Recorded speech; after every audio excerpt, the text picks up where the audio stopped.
Ladies and gentlemen, good evening and welcome back to our YouTube channel once again. And it is my hope and prayer that this video is actually going to find you guys in good health.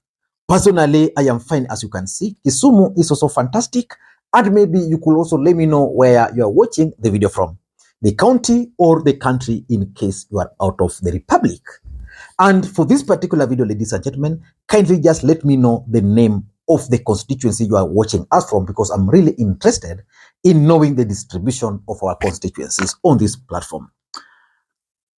Ladies and gentlemen, for those who've been following this channel, I've always opined severally that in politics, nothing happens just out of mere coincidence, and that everything in politics is normally well planned, well scripted, and executed to achieve a specific political objective. Nothing in politics just happened for the sake of it. Yesterday, William Ruto, the President of the Republic of Kenya, reshuffled his cabinet. And from that reshuffle, it is clear that William Ruto is assigning Musalia Mudavadi morals, while at the same time, his deputy is just left there. What is William Ruto's game plan? Is it possible that William Ruto is actually planning to replace Rigathi Gachagua as his running mate with Musalia Mudavadi in 2027? That is a discussion that we must now begin asking ourselves.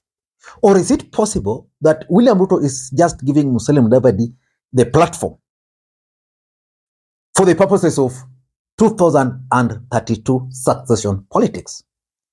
Because let us just agree, Rigathi Gachagua is suffering in silence.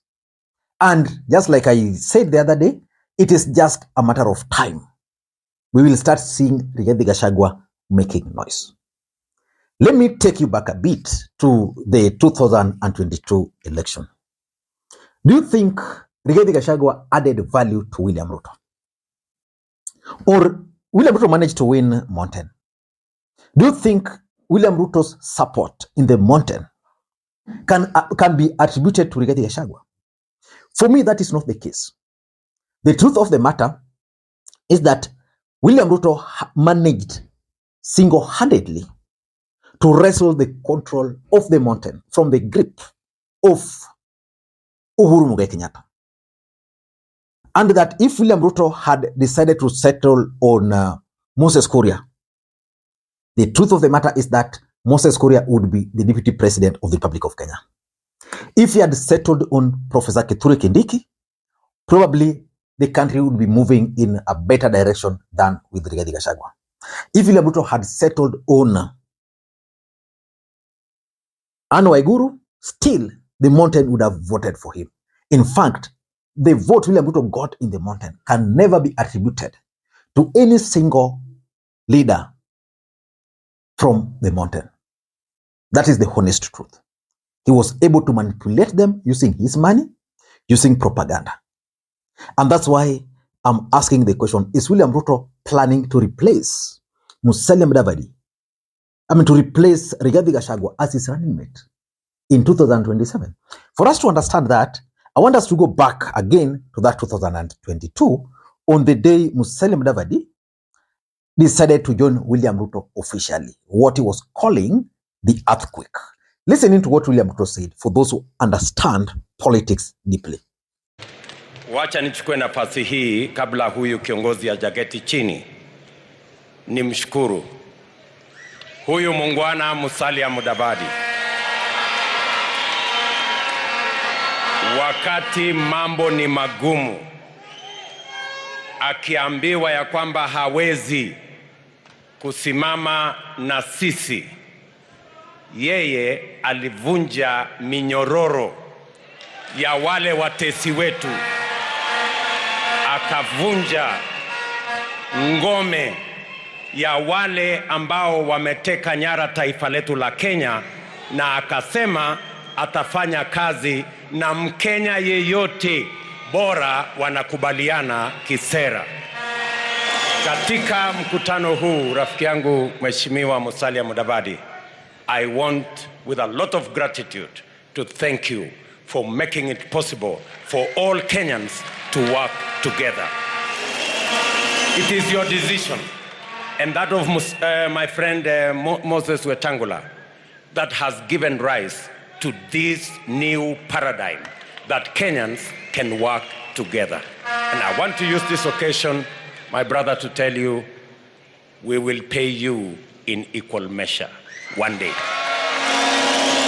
Hiyo heshima umetuonyesha na sisi tutakuonyesha heshima hiyo siku moja. Asante sana. Wacha.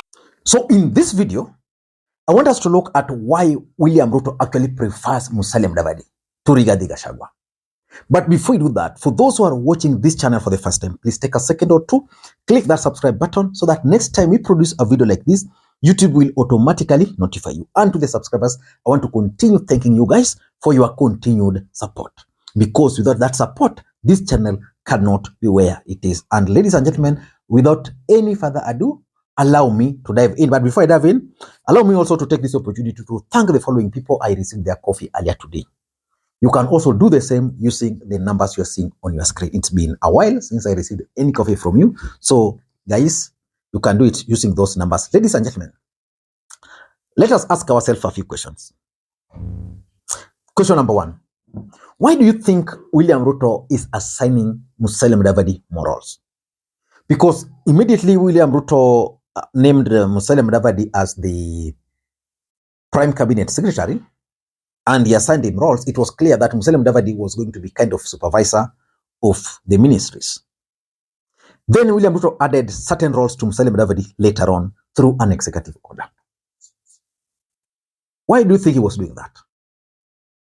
Because by law, Rigathi Gachagua ideally is supposed to be the principal assistant to the president. Some of the roles William Ruto is assigning Mudavadi, the best person he should have assigned really is none other than Rigathi Gachagua. Why do you think he's assigning Musalia Mudavadi those roles? The other question we should ask ourselves is the appointments which William Ruto did a few weeks ago. The DPP and the central bank governor. Those appointments went to Western. Why do you think William Ruto appointed people from Western Kenya? And do you think Rigathi Gachagua was happy? Because I'm told Rigathi Gachagua really lobbied for someone from the mountain to be appointed as the Central Bank of Kenya governor. Again, let us look at the latest appointment of Musalia Mudavadi as the Cabinet Secretary for Foreign Affairs. I explained yesterday that that appointment is clearly a strategy to propel Musalia Mudavadi to create more linkages internationally.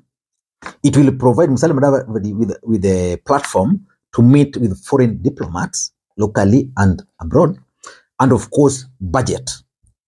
Musalia Mudavadi's office will now have a bigger budget. And if you want, you can also say that while that's happening, Rigathi Gachagua is being confined to central Kenya to deal with alcoholism in central Kenya and also to deal with coffee and tea in the mountain. So those cannot just happen for the sake of it. But why do you think Ruto would prefer Mudavadi to Rigathi Gachagua? Number one, if you ask me, I think the way Rigathi Gachagua was chosen as the running mate is the cause of all this. Let's face it. Just like Raila said yesterday, if you were to give Ruto the option of choosing his running mate, without any fear, I am sure William Ruto would have opted for Professor Kithure Kindiki. But we all know how he ended up with Rigathi Gachagua. And it told Ruto something. That this gentleman, if he's allowed more powers, he can do worse things. You see, like when Uhuru Kenyatta was leaving power, he told the Kenyans that, I've worked with this guy. If you allowed this guy to become the president, you guys will be suffering. Today in the mountain, I'm told, they are really regretting why they didn't listen to Uhuru Kenyatta. That's exactly what is happening to Rigathi Gachagua. Ruto understands this man, the way he forcefully ensured he was picked as the running mate. And now William Ruto is in power. He's looking at the options. If you compare the two, Rigathi and Mudavadi, really, who would he pick? Just like I maintained on this platform, that if Uhuru had his way, Uhuru Kenyatta would not have chosen Raila Odinga as his preferred presidential candidate. Uhuru would have opted for Musalia Mudavadi or Kalonzo Musyoka, but mostly Gideon Moi. But because of circumstances, he had to choose Raila Odinga. That's exactly the situation William Ruto found himself in. Number two, Rigathi Gachagua's combative nature. Rigathi Gachagua ni mtu wa vita. Of late he's been trying, I think his people are teaching him how to speak, how to manage himself, but he's a combative man by nature. Based on how he was brought up as a DO, the other day I said he was a DC, and most people corrected me that guy never succeeded in becoming a DC. So the truth is, Rigathi Gachagua grew up in that command system where the order comes from the DO to the assistant chiefs, to the chiefs, and he receives order from above, implemented. So it makes him appear as if he's combative. Sometimes if you listen to clips of Rigathi Gachagua, you'll really strain as a Kenyan. But of course, he's also a truthful man. Sometimes he speaks truth. Sometimes he just speaks just himself. But I think his combative nature, if you contrast to that of Musalia Mudavadi, if you are Ruto, you definitely just work with Musalia Mudavadi. Number three, in my view, I think Ruto has realized that Rigathi Gachagua has actually refused to rebrand himself as a national leader. And this is one of the biggest undoing of Rigathi Gachagua. Rigathi Gachagua is keen on maintaining the image of Mount Kenya leader. He wants to be seen to be defending Mount Kenya. If it's appointment, Mount Kenya. If it's what, Mount Kenya. Everything Mount Kenya. If it's fighting for anything, coffee, Mount Kenya. Why do you think Ruto has not assigned Rigathi Gachagua the role of dealing with sugar issues, or say fish? Because if you can address the fish issues, maybe sugar issues, then clearly William Ruto would be giving him platform to interact with the leaders from those regions. Why do you think it's being confined to coffee, tea? Because he has made himself the leader of the mountain. In all his appointment, when Rigathi Gachagua is speaking in the mountain, it's like, in next appointment, we will make sure that our people, hii serikali ni ya shareholding, simply means the mountain.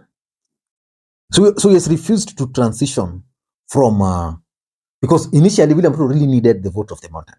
Now he's the president. He expects Rigathi Gachagua to transition from being a Mount Kenya leader to a national leader. Rigathi Gachagua, with his uncouth nature, has refused to do that. Yeah. The other reason why I think now Ruto is assigning Musalia Mudavadi morals, and why he might actually pick Musalia Mudavadi, is that in Mount Kenya, there's serious division. After yesterday's cabinet reshuffle, you saw what Moses Kuria posted, kind of accusing Rigathi Gachagua. The other day, you saw Kimani Ichung'wah roasting Alice Wahome. Today, there was a cabinet meeting. Moses Kuria boycotted. Sub-cabinet meeting chaired by Rigathi Gachagua. Moses Kuria boycotted. So there's division within the mountain. So it means if Ruto were to give Rigathi Gachagua morals, then those problems are going to compound. And lastly, I think Ruto is also looking at the 2027 political equation. He's not so sure. The truth is, Ruto is not so sure of Mount Kenya votes, which means he has to look for those votes elsewhere. And where is that elsewhere? That's elsewhere is elsewhere in Luhya Nation. It's elsewhere in the coastal region. So Ruto is keen on Luhya votes as a strategy for survival. Because there's also the element of Kalonzo Musyoka running. If Kalonzo Musyoka were to run today, then what strategy would they use in the mountain? They won't manage anti-Raila, and of course, anti-Uhuru Kenyatta's strategy is also not working down there currently. So I don't know what to think. That's my take. Thank you guys, and may you have a good day. Until next time, this is Lee Makwiny.